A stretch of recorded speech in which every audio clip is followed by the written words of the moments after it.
त्यानंतर जालन्यातून एक महत्त्वाची बातमी आहे। जालन्याच्या अंबड तहसील कार्यालयासमोर अंबड शहरवासियांनी ठिय्या आंदोलन केलेलं आहे। मयत भाग्यश्री घाडगे या 16 वर्षीय तरुणीला न्याय मिळण्याची मागणी या आंदोलकांकडून केली जाते। त्यासाठीच तहसील कार्यालयासमोर मोर्चा काढण्यात आलेला आहे।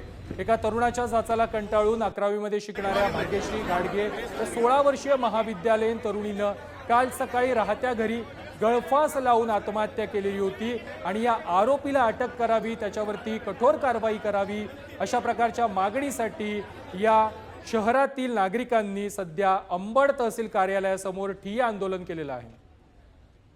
जालन्याच्या अंबड शहरात काल भाग्यश्री घाडगे या 16 वर्षीय महाविद्यालयीन तरुणीने आत्महत्या केली होती। तरुणाच्या जाचाला कंटाळून तरुणीने असहाय्य वेदना झाल्या होत्या, त्यामुळे तिने आत्महत्या केली होती।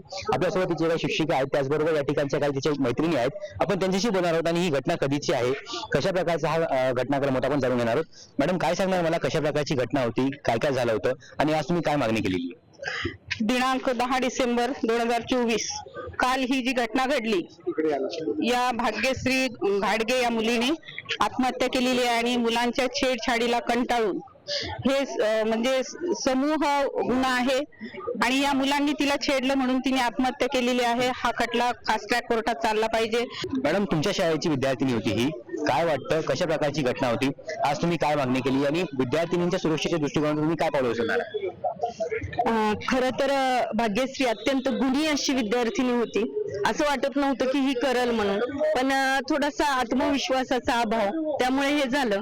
परंतु सगळ्यात महत्वाचं की मी हे म्हणाल की मुलांच्या छेडछाडीच्या संदर्भामध्ये एक सांगू शकते की पोलीस प्रशासनाने साधारणतः दामिनी पथकाची योजना करावी। भाग्यश्री भाग्यश्री घाडगे याची मैत्रीण आहे, ताई काय वाटतं तुला, भाग्यश्री कशी मुलगी होती, कालची जी घटना घडलेली अत्यंत दुर्दैवी आहे, काय वाटतं, काय मागणी तुझी?